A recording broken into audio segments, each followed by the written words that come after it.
Bienvenue sur S'ouvrir à l'amour, le podcast qui va t'aider à transformer ta vie amoureuse. Je suis Sandy Kaufmann, coach de vie certifiée. Sur ce podcast, je t'aide à comprendre et à changer tes mécanismes en amour afin de rencontrer la personne qui te correspond et construire une relation de couple épanouie. Tu y trouveras des réflexions, des exercices concrets tirés de mon activité de coach et de l'approche psycho-corporelle que je pratique, ainsi que des conversations inspirantes avec des experts ou des personnes comme toi et moi qui t'expliqueront leur chemin personnel pour s'ouvrir à l'amour.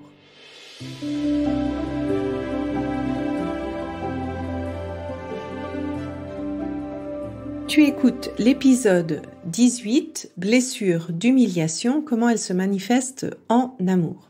Alors cet épisode fait partie d'une série de 5 épisodes, c'est le dernier, sur les 5 blessures de Lise Bourbeau. Si tu as envie d'écouter toute la série, va à partir de l'épisode 14. Et donc cette blessure d'humiliation, ce n'est pas une évolution d'une autre blessure, c'est un petit peu un électron libre qui vient souvent se rajouter en plus. Et la principale chose que cette blessure d'humiliation peut faire, c'est qu'elle te fait sentir coupable par rapport à toutes les formes de plaisir. Et souvent, ce que ça fait, c'est que ça te fait accepter, en fait, toute forme de rabaissement, y compris ceux que tu t'imposes à toi-même. Et donc, en amour, elle prend les formes suivantes. La première, c'est d'accepter l'irrespect de tes partenaires et de ne pas arriver à les quitter. L'autre aspect, c'est d'accepter un petit peu tout parce que tu veux éviter que les autres aient honte de toi. C'est un peu comme si tu fais le dos rond. Si on t'attaque ou si on te reproche quelque chose, en fait, au lieu de remettre en cause le jugement de l'autre, tu vas avoir cette tendance de te blâmer automatiquement et de te sentir responsable sur ce que l'autre personne t'a dit. Quelqu'un qui a la blessure d'humiliation a souvent un manque de respect envers soi-même. Donc, elle peut avoir un dialogue assez rabaissant, autodénigrant, ou bien se blâmer assez rapidement dès qu'elle fait quelque chose de faux. Si tu as cette blessure d'humiliation, en général, tu as plutôt la tendance à pas prendre soin de toi, de ton corps, de ton apparence. Et ton rapport à la nourriture peut être assez complexe. Tu peux te compenser par la nourriture, tu peux te punir avec la nourriture, tu peux aussi te récompenser avec la nourriture. Si tu as la blessure d'humiliation, tu peux avoir beaucoup de mal à t'acheter des choses de valeur parce que tu penses qu'au fond de toi, tu le mérites pas ou tu as pas suffisamment de valeur. Dans la sexualité, quelqu'un qui a la blessure de l'abandon, ça peut se manifester par accepter des choses que tu as pas envie de faire pour plaire à l'autre. Donc, si tu aimes pas les fellations, si tu aimes pas certaines pratiques, mais tu les acceptes quand même. Dans un cas un peu extrême, tu peux penser que c'est ta faute. Si tu as des situations d'harcèlement, si on essaye d'avoir des situations de attouchement, tu peux presque te sentir responsable de ça. Tu peux avoir aussi du mal à vouloir essayer des nouvelles pratiques en sexualité et avoir un peu ce sentiment de honte ou de culpabilité à te faire plaisir. Souvent, quelqu'un qui a cette blessure de l'humiliation, il fait passer les obligations et les autres avant soi. Et ça peut presque devenir une certaine servitude, que ce soit en amour ou en amitié. Tu peux aussi accumuler les relations sans lendemain qui te procurent une certaine satisfaction sur le court terme, mais qui te font sentir sans valeur sur le long terme. En général, quand tu as cette blessure d'humiliation, tu en fais trop. Tu aides trop, tu travailles trop, tu es trop gentil, un peu le syndrome de la bonne poire. Tu te sens en général pas digne d'être aimé. Et ensuite, il y a un rapport avec la liberté qui est un peu contradictoire. D'un côté, tu peux avoir ce sentiment de perdre ta liberté, d'avoir cette peur de perdre la liberté dès que tu es en relation.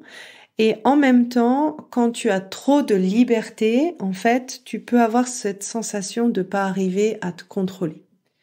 Et tu vois que cette blessure d'humiliation, elle prend des formes assez vastes et assez différentes. Et pour éviter d'être dans la confusion, est-ce que j'ai cette blessure d'humiliation, est-ce que j'ai cette blessure d'injustice, pour moi, la première étape, c'est de faire un bilan relationnel. Et c'est ce qu'on fait dans mon programme S'ouvrir à l'amour.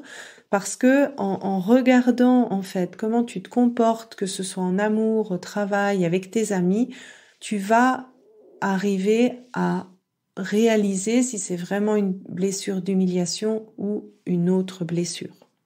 Et donc pour guérir de cette blessure d'humiliation, il y a pour moi 2 étapes essentielles. La première, c'est de comprendre de où elle vient, cette blessure d'humiliation dans ton passé. Qu'est-ce qui a fait que ta relation au plaisir génère de la culpabilité? Qu'est-ce qui fait qu'il y a un peu une brèche par rapport à la valeur ou à la dignité que tu as envers toi-même? Et de déprogrammer cette influence du passé pour qu'elle n'influence plus ta manière de agir ou réagir en amour. Et pour ça, j'utilise cette approche psychocorporelle que j'explique plus en détail dans l'épisode 3 sur les schémas amoureux.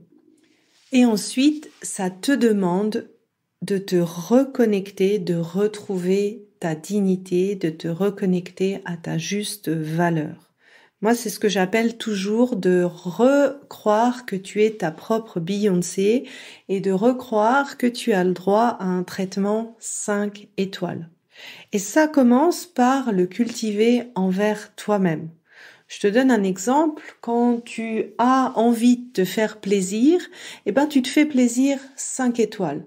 Tu présentes la nourriture d'une belle forme.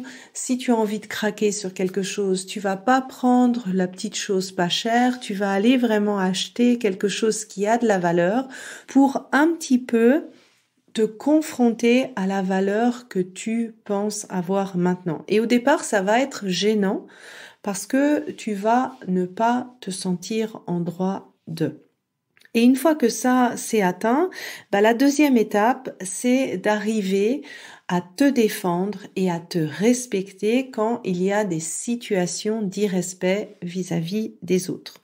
Et ça, c'est pas forcément facile, ça demande de pratiquer d'abord avec des choses un petit peu plus faciles et d'augmenter au fur et à mesure le niveau de difficulté, mais ça vaut la peine parce que ça va totalement changer toute ta manière d'interagir avec les autres et de ce que tu te sens en droit d'avoir ou pas dans ta vie. Et c'est là où pour moi le coaching prend tout son sens. Parce que c'est normal de pas y arriver du premier coup, c'est normal de pas toujours arriver à se défendre comme on aimerait se défendre. Souvent au départ on le fait pas forcément de manière adroite et aguerrie parce qu'on est en apprentissage. Et les séances de groupe, en fait, ça t'aide à dépasser cette difficulté, ça t'aide à ne pas te juger quand tu y arrives pas du premier coup et d'y aller et d'insister suffisamment de temps pour que ça devienne une nouvelle habitude dans ta vie.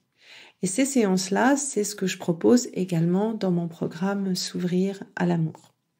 Alors j'espère que cette série sur les 5 blessures t'a plu.